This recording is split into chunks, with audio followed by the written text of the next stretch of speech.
bab 266 Riyâd As-Sâlihîn Darsou ma yewta en tahrimu fi harmingol subbul muslim yennugol julɗo bi gayri haqqin ko alda e gonga. qala Allahu ta'ala alla dali walladina be yu'duna lorroɓe almu'minina walmu'minati gomɗinɓe worɓe rewɓe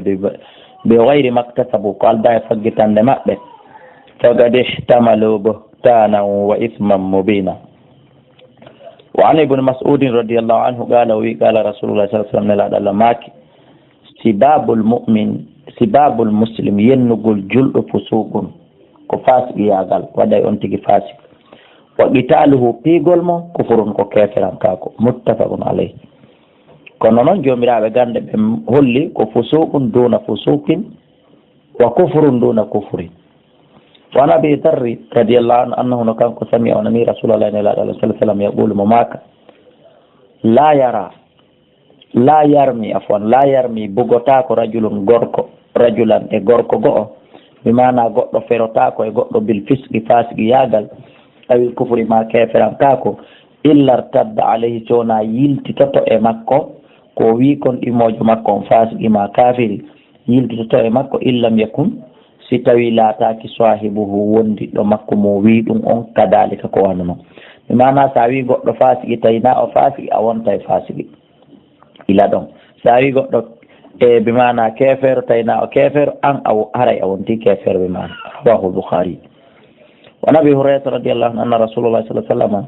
qala o maki almutasabbani yenndiroɓe ɗiɗo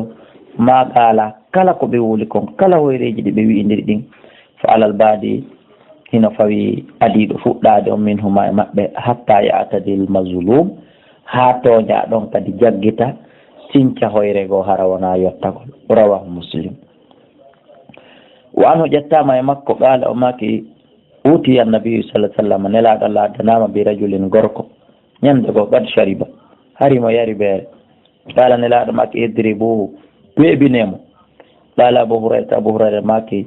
faminna tayno e amen addaribu bi yadi piirowo juuɗe waddaribu bi na'ali piirowo paɗe waddaribu bi thawbi piirowo coñci.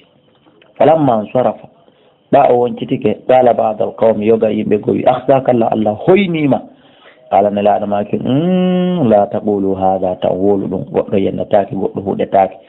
wala tu'inu wa taw wallito alayhi makko shaytana ko andingol goɗɗo huɗetake goɗɗo hoynetake rawahu Bukhari. wa anu ƴettama makko qala wi sami'tu minani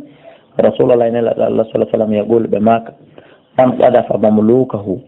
kala toñuɗo tukki maccuɗo makko bizina wi on no waɗi zina tawi noon ko fenande